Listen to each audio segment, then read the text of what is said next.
Eres un chico de 14 años, durmiendo en las calles de Roma. Te despertas y ves finas zapatillas de hielo cerca de tu cara. Un hombre te levanta. Es rico.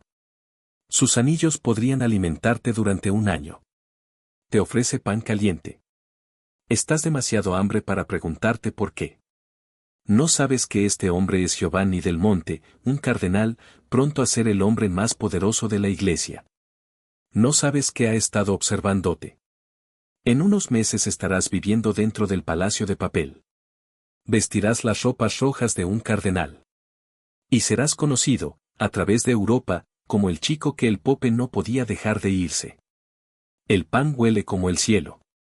Tu garganta duele. Pero sus ojos te hacen congelar. Has vivido en estas calles lo suficientemente para conocer a los predadores. Este se ve vestido de ropas sagradas. Habla suavemente de oportunidades. Habla de servir a Dios. Su voz suena padre. Pero su mirada tiene algo de hambre. No entiendes que aceptar su pan significa aceptar un intercambio. Tu cuerpo para su protección. Tu inocencia para su placer. Lo que piensas que es un rescate es en realidad una trampa. Este amable Priesto no está salvando a nadie. Está comprando. Te ha estado observando durante semanas. Aprendiendo tus rutinas. ¿Cómo duermes? ¿Cuán desesperado has sido? Estás adecuado a lo que él quiere. Lo suficientemente joven para moldear. Lo suficientemente hermoso para desear. Solo lo suficientemente que nadie le preguntará cuándo desaparecerás para siempre. El hombre se acerca. Su mano anhelada toca tu espalda. Dice que su nombre es Cardinal del Monte. Dice que Dios tiene planes para ti. Planes especiales. No menciona a los otros niños que vinieron antes de ti. Los que recibieron pan y palabras amables. Los que desaparecieron en las paredes del palacio y nunca salieron igual. Si salieron en general. Roma en 1550 era un campo de caza. Niños de la calle en todos lados. Orfanos creados por la plaga y la guerra. Llamaban. Lo robaron. Lo vendieron todo lo que podían. Para los ricos, en ropas caras. Estos niños eran perfectos. Fáciles de tomar. Fáciles de esconder. Fáciles de usar. El sistema funcionaba porque nadie se importaba con los perros de la calle. Desaparecieron y el mundo seguía girando. El Cardinal del Monte había perfectado este sistema. Sus servidores escondían las calles cada día. Cargaron comida y monedas como peces. Buscaban tipos específicos. Niños entre 12 y 16 años. Faces bonitos. Cuerpos de piel por malnutrición. Pero lo más importante, total soledad. Ninguna familia a buscar. Ningún amigo a preguntar. Nadie que notara cuando desaparecieran. Verificabas cada caja perfectamente. Sus servidores te observaban por meses antes de acercarte. Sabían en qué puertas dormías. En qué rocas luchabas. En qué mercados a veces mostraban pereza. Documentaron tus rutinas, como escolares estudiando textos antiguos. Incluso sabían tu nombre real. El mismo que habías casi olvidado después de años en las calles. Sabían en qué noches te llamabas para dormir. En qué mañanas te levantabas esperando que no lo hicieras. Pero tu horario te hizo especial. El tercero Pope Paul había acabado de morir. El trono de Santo Peter se quedaba vacío. Cardinales de toda Europa acercabanse a Roma. Cada uno quería ser el próximo pope. Daumonte fue uno de ellos. Pero él tenía un problema. Su apetito era conocido. Hablaba en los corredores vaticanos. Para convertirse en pope, tenía que aparecer santo, puro, abajo de la suspensión. Tú eras su solución. Su hermosa mentira estiraba en roja. La elección papal fue un sueño. 67 días cerrados en la chapela de Sistine. No había comunicación con el mundo exterior. Los cardinales estuvieron en el calor. Argumentaron, plotaron, bribaron. Algunos cayeron de exhaustión. Otros de miedo. El cierre de muertos parecía inminente. Mientras sus rivales luchaban por la teología y la política, Del Monte trabajaba en silencio. Hacía acuerdos y hacía conversaciones. Convenció a solo unos cardinales que él era la elección segura. El hombre que no amenazaría a nadie. La sombra blanca finalmente creció el 7 de febrero de 1550. El cardenal Del Monte era ahora el Pope Julio III. La gente gritaba.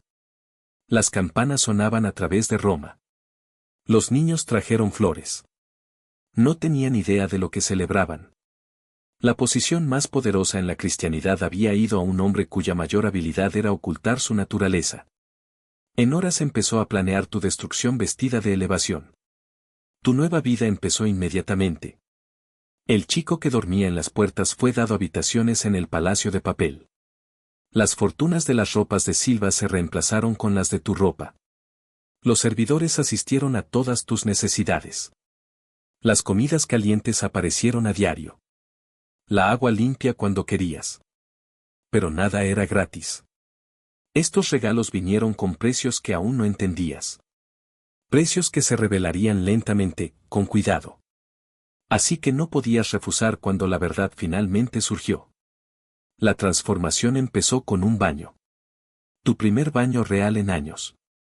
Los servidores deshacían el grime de la calle con sopas perfumadas. Trimaron tus labios, cortaron tu cabello, trataron las infecciones y las heridas. Empezaste a verte como una persona diferente. Lista, saludable, hermosa. Lista para la presentación a invitados importantes que evaluarían tu suciedad para propósitos que no podías imaginar. Pero incluso esta amabilidad traía crueldad. Los servidores que te bañaban no eran gentiles. Se limpiaron hasta que tu piel fuera rara. Examinaron cada pulgada de tu cuerpo como si fueras alimento. Hicieron notas sobre tu apariencia, tus respuestas, tu miedo. Todo fue documentado para la revisión del Pope. Si esto ya se siente más oscuro que lo que aprendiste en la escuela, espera. Suscríbete para más historias que intentan ocultar. Y comenta de dónde estás mirando. Ahora, volvemos. Primero vino la educación. Aprendiste a leer y escribir en latín. Estudiaste cómo hablar como una nobilidad. Cómo caminar con gracia. Cómo abrazarte correctamente. Tus maestros fueron priestos a manos levantadas por su silencio. Entendieron su verdadero trabajo. No estaban creando un escolar. Estaban preparando mercancías. Haciéndote sútebel para la presentación a los invitados del Pope. Policiando a ti hasta que te mirabas como el oro en su crono. Las lecciones vinieron con las penas. Cuando malpronunciaste palabras en latín, les golpearon las manos con espadas de madera. Cuando olvidaste la técnica correcta de abrazarte, te hicieron practicar por horas hasta que tu espalda gritaba. Cuando te mostraste la enfermedad de casa, te recordaron que tu familia te abandonó. Que nadie te quería excepto el Padre Santo. Esa gratitud fue tu única emoción aceptable. Los cambios físicos fueron tan sistemáticos. Los palestineros medían cada pulgada de tu cuerpo. Crearon vestidos que enfatizaban tu juventud, tu belleza, tu inocencia. Vestidos diseñados para atraer en lugar de cubrir. Los barbarios estilaban tu cabello en la forma más reciente. Los servidores agarraban óleos caros en tu piel. Eres un trabajo de arte. Una escultura viva diseñada para el placer rompido de un hombre. Pero el condicionamiento psicológico fue la parte más cruel. Cada día trajeron recuerdos de tu vieja vida. Cuán hambre eras, cuán frío, cuán sola, cuán cerca de la muerte viniste en esas calles. Tus profesores aplaudían la amabilidad del padre. Le llamaron tu elevación un milagro. Dijeron que miles de chicos morirían por tus oportunidades. Cualquier desconforto que sentiste fue labelado con gratitud. Cualquier pregunta fue llamada duda. Cualquier resistencia fue pintada como un pecado contra Dios mismo. Te dijeron acerca de niños en la calle, enfermos, hambrientados, muriendo en los bosques. Te dijeron que esto sería tu destino si te decepcionaras al Padre Santo. Te describieron las torturas esperando a los chicos desgraciados que golpearon la mano que los alimentó. Te pintaron imágenes vivas del infierno esperando a los que pedían contra sus salvadores. Pero eso fue lejos de lo peor que Dalmonte te hizo. Las lecciones se volvieron más íntimas con el tiempo. Aprendiste cuáles vinos el Pope prefería, cuáles comidas le gustaban más, cómo masajear las espaldas cuando se sintió tenso, cómo leer sus sentimientos de expresiones faciales, cómo anticipar sus deseos antes de que los escuche, cómo hacerte útil en las maneras que hicieron que tu piel se rompiera. La frontera entre servidor y algo más comenzó a borrarse. Pero te dijeron que esto era normal, esperado, incluso santo. Otros chicos vivían en el palacio también. La mayoría eran más viejos. Estaban allí más tiempo. Sus ojos guardaban secretos que aún no podías leer. Se movían atentamente alrededor de ciertas habitaciones, evitaban corredores específicos en la noche, flinchaban cuando se mencionaban algunos nombres. Cuando te preguntaban preguntas directas, cambiaban el tema. Pero a veces, los atrapabas mirándote. Sus expresiones mezclaban pereza con miedo, como si estuvieran mirando a un lagarto caminando hacia el asalto. Un chico llamado Marco había estado allí 3 años. Te llevó a un lado una noche cuando los guardias no estaban mirando. Su voz, vara un grito. Te contó acerca de las visitas especiales del Papa. Cómo comenzaron inocentemente. Una mano en tu espalda. Preguntas sobre tu confort. Dones que vinieron con expectativas. Luego, gradualmente, se convirtió en algo más. Algo que dejó marcas en tu cuerpo y heridas en tu alma que nunca se curaron. Te mostró sus propias heridas. Hidrataciones. Cortes curadas que escribían palabras. Marcas que se quemaron con cuidado. Heridas que nunca se curaron. Evidencia de abuso sistemático disfrazado de afección sagrada. Te informó acerca de la habitación especial en los apartamentos de Papa. La de los cerros en el interior. La donde los niños iban, pero a veces no volvían. El asalto del Papa comenzó suavemente. Él visitaba tus habitaciones a diario. Siempre tarde en la noche. Siempre sola. Se sentaba en tu cama y hablaba de tu progreso. Tu educación. Tu futuro brillante sirviendo a Dios. Su mano se sentaba en tu espalda. Luego tu brazo. Luego tu pie. Te llamó especial. Escogido. Bendecido por los ángeles ellos mismos. Dijo que Dios le guió a ti. Que tu reunión era la providencia divina que requería absoluta confianza. Absoluta obediencia. Absoluta silencio. Sobre todo lo que sucedió entre vosotros. El primer toque inapropiado vino durante una lección de teología. Él te estaba enseñando acerca de la devoción. Sobre cómo los servientes deben surrender completamente a sus maestros. Su mano se movió de tu espalda a tu pecho. Luego abajo. Cuando te tensaste, él sonrió y dijo que fue así que los hombres sagrados mostraron amor. Como los padres espirituales son sus hijos espirituales. Él citó versos de la Biblia acerca de la obediencia. Sobre los niños que honran a sus padres. Sobre las recompensas que esperan los fieles. Cuando te tiraste de ahí, su rostro se oscuró. El sagrado Priesto desapareció. Algo predatorio tomó su lugar. Te recordó de dónde te encontró. De lo que eras antes de su amabilidad. Cómo fácil pudieras volver a esas calles. Pero esta vez volviste a saber demasiado. A ver demasiado. Y las personas que sabían los secretos de Papal no sobrevivieron mucho en las calles romanas. Los encontraron flotando en el Tíber. Los brazos cortados. Los ojos abiertos. Así que aprendiste a soportar. A submitir. A pretender que disfrutaste lo que sucedió en esas horas oscuras. A hacer sonidos de complejidad cuando solo sentiste terror. A sonreír cuando querías gritar. El Papa se volvió más fuerte. Más exigente. Más creativo en sus afecciones rotas. Aportó herramientas que le llamó instrumentos de devoción. Restricciones que le dijo que enseñaban paciencia. Métodos que dejaron marcas invisibles, pero causaron agonía que duró días. Descubriste que tus hermosas habitaciones eran en realidad una cárcel.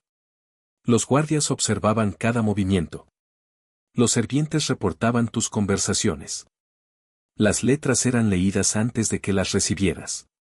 Tu horario fue controlado hasta el minuto. Incluso tus oraciones fueron monitoreadas por señales de rebelión o desesperación.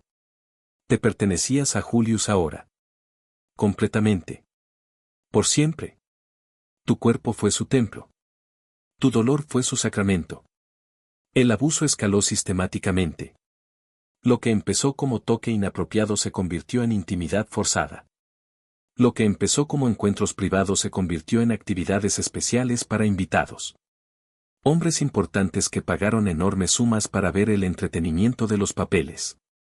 Cárdenas que compartieron los apetitos de Julius. Comerciantes ricos que financiaron proyectos de la iglesia en cambio de acceso a sus tesoros.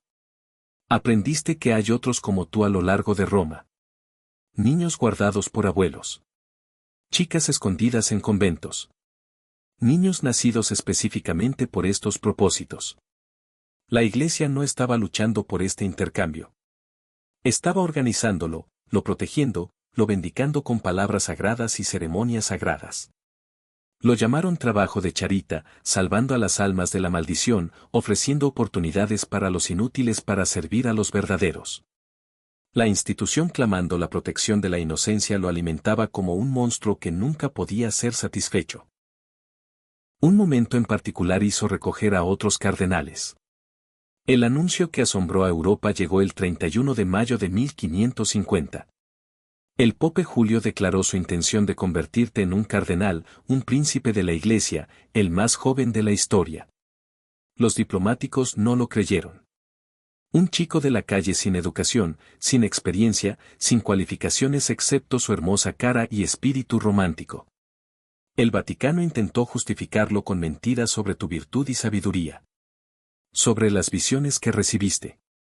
Sobre los milagros que hiciste. Nadie los creyó. Los monarcas europeos explotaron con violencia. El emperador romano exigió explicaciones. El rey de Francia amenazó de cortar relaciones con Roma. El rey de España recordó a su embajador en protesta. Incluso los reformistas protestantes estaban asustados por la bravura. Aquí había prueba de todo lo que habían acusado a la Iglesia católica de ser corrompida, perversa, rota a su corazón. El Pope había elevado a su víctima joven a uno de los oficios más altos de la cristianidad. Tu ceremonia de elevación sucedió en la Chapela de Sistine. Los maestros de Michelangelo observaron cómo te levantabas ante Julio. Los mismos frescos que depictaban a Dios creando al hombre ahora vieron a un Pope creando escándalo. Otros cardenales forzaron sonrisas. Pasaron por las mociones. Pero su disgusto era obvio. Algunos se rehusaron a tocarte durante el ritual. Otros hicieron excusas y se fueron temprano. Eres una moca de todo lo que acusaron de representar. Si piensas que la capa roja significaba poder, estás equivocado. La capa roja colocada en tu cabeza cargaba un simbolismo profundo. Los cardenales usaban rojo para mostrar su voluntad de morir para la fe. Tus rojas tenían un significado diferente. Te marcaron como la posesión del Pope. Su juguete romántico. Su recuerdo vivo de que el poder corrompió todo lo que tocó. Ahora eres cardenal Inocencio del Monte. En teoría, tenías autoridad sobre millones.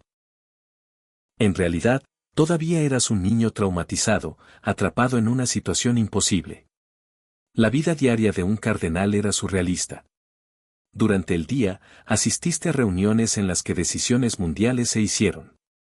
Votaste por la política de la Iglesia que afectó a millones. Te conociste con embajadores de naciones poderosas. Te bendijaste a los creyentes que viajaron cientos de miles para recibir tu toque, todo el tiempo sabiendo que cada persona en la habitación entendía lo que realmente eras. La charada no engañó a nadie, pero tenía que continuar. La reputación del poeta dependía de ella. Las noches eran diferentes. Cuando el palacio se calentaba, Julius te invitaría a sus habitaciones privadas. El hombre que gobernaba la cristianidad por día, se convirtió en alguien más enteramente después de la oscuridad. Le exigía actos que le sorprendieran incluso a los más degradados. Le usó tu cuerpo en formas que dejaban daños permanentes, heridas adentro y afuera, heridas que nunca se curaban bien, pero no podías resistir. No podías refusar. Ni siquiera podías llorar, porque los guardias afuera le pertenecían. Los otros cardinales vieron esto despejarse con una mezcla de terror y calculación. Algunos eran genuinamente disgustados. Devotaron sus vidas a la iglesia solo para verla degradada por el apetito papal. Otros vieron la oportunidad. Si Julius podía elevar a su víctima a la oficina sagrada, ¿cuál era el precedente? Pronto, otros favoritos aparecieron en la corte. Otros chicos hermosos con misteriosos backgrounds y promociones rápidas. La rota se expandió rápidamente por todo el sistema. La presión internacional se levantaba a diario. Los monarcas católicos amenazaban el schismo. Los propagandistas protestantes celebraban la corrupción papal. Los reformistas de la Iglesia exigían la retirada de Julius. Las preparaciones militares comenzaron en varios países. Pero el papá parecía inmune al criticismo. Creía en su propia propaganda. Se convenció de que sus sentimientos para él eran puros, sagrados, aprobados por Dios. La delusión era completa y asombrante. Su estado psicológico se deterioró a medida que pasaron los meses. El chico que había sido agradecido por el pan ahora proponía pálisis, pero se sintió más vacío que un tombo. Estabas atrapado entre dos identidades. Cárdena pública y víctima privada. Ni siquiera se sintió real. Ambos requerían una constante actitud. El extraño se mostró en tu cara. Tus movimientos. Tu mirada cada vez más oscura que los cortejeros gritaban detrás de sus manos. Letras que escribiste a relativos distantes revelaron tu tormenta interna.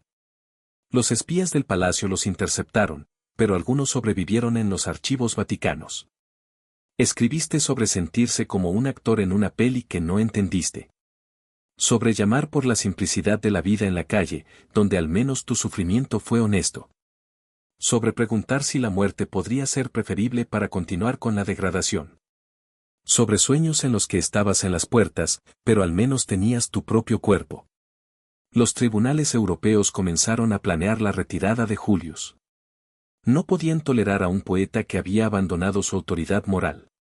Negociaciones secretas empezaron entre líderes católicos y protestantes. Comenzaron las preparaciones militares. Las plotas de asesinato multiplicaron como el cáncer. El escándalo amenazaba con romper la cristianidad. Todo porque un hombre no podía controlar sus apetitos. Todo porque un chico de la calle había sido demasiado hambriento para rechazar la oferta de pan. Pero Julius parecía obligado a la tormenta de la reunión. Estaba planeando tu futuro. Hablando de hacer de ti su sucesor, de alguna manera. Imaginando una dinastía construida en corrupción y sostenida por fuerza. Comisionó a los artistas para pintar tu portada como un santo. Poetas para escribir versos sobre tu sabiduría miraculosa. Historianos para crear leyendas sobre tus visiones sagradas. La realidad importaba menos que la historia que quería contar al mundo. Lo que Julius hizo a continuación asombró incluso a sus más cercanos aliados. El punto de partida fue cuando Julius anunció su intención de adoptarte legalmente. Haciendo de ti su hijo y hermano. Esto pasó más allá del escándalo a la locura. La adopción te daría la clave a los territorios papeles. Poder político independiente de la autoridad de la Iglesia. El niño que pidió pan podría inherir estados soberanos. Los líderes europeos se dieron cuenta de que estaban tratando con un poeta que había perdido todo contacto con la realidad. El fin vino de repente. Julius colapsó durante la masacre el 23 de marzo de 1555. La poesía fue sospechada pero nunca probada. Duró 6 días. Llamando a ti constantemente. Llamando perdón por los pecados que no podía nombrar. Llamando salvación que no podía garantizar. Llamando como un niño por su madre. Luego murió. Y con él tu protección desapareció como fuego y viento. El nuevo poeta, Marcellus II, enfrentó una situación imposible. No podía simplemente romper tu rango cardenal sin establecer precedentes peligrosos para la autoridad papal. Pero mantenerte en Roma invitó un escándalo continuo. Cada propagandista protestante en Europa estaba observando. Su solución era elegante y cruel. Estabas asignado a gobernar territorios distantes de la Iglesia. Lejos de la política romana. Lejos de los ojos curiosos. Lejos de los recuerdos de tu elevación desgraciada. Tu exilio fue presentado como una promoción. Importantes responsabilidades en las provincias olvidadas. Pero todos comprendieron la verdad. Estabas siendo erradicado. Retirado de la historia de la Iglesia. Como un error embarazante. El chico que vestía rojo cardenal desapareció en la oscuridad administrativa donde los escándalos se murieron lentamente y calmamente. La vida en el gobierno provincial fue un despertador feroz. Las poblaciones locales esperaban liderazgo experimentado. Administración sagrada. Guía espiritual de alguien que había estudiado teología. En lugar, obtuvieron aún 17 años sin cualificaciones excepcionales y un espíritu romano. Tus intentos de gobernación fallaron de vez en cuando. Tus sermones se ríen. Tu autoridad fue abiertamente cuestionada por peces ilícitos que sintieron tu debilidad. Trabajaste los siguientes años tratando de ser el líder que tu rango exigía. Estudiando teología desesperadamente. Aprendiendo administración a través de un doloroso trato y error. Intentando justificar tu existencia a través de un verdadero logrado. Leer cada libro que pudieras encontrar. Empleando tutores con dinero que no tenías. Pero el daño se hizo. A ti mismo. A la Iglesia. A la autoridad moral de la cristianidad. Algunas heridas nunca se curan completamente. Los cuentos contemporáneos describen tus últimos años como cada vez más abandonados. Melancólicos. Asombrados por recuerdos que no podías escapar. Sueños que te despertaron gritando. Atacos de pánico durante ceremonias públicas. El chico que pensaba que estaba siendo salvado en lugar de haber sido sistemáticamente destruido. Destruido y reconstruido como el placer de alguien más. Tu muerte en 1577 pasó casi sin notar. Un recuerdo de un escándalo que todos querían olvidar. Pero tu historia rechaza de quedarse oculta. Representa algo más grande que una tragedia individual. La corrupción del poder. La explotación de la inocencia. La forma en que las instituciones pueden vestir el mal en ropas sagradas y llamarlo santo. Estos patrones se repiten a través de culturas y siglos. Los detalles cambian, pero la dinámica fundamental sigue constante. Los patrones buscan posiciones de confianza. Las víctimas son elegidas por su vulnerabilidad. Los sistemas protegen a los perpetradores contra los sobrevivientes.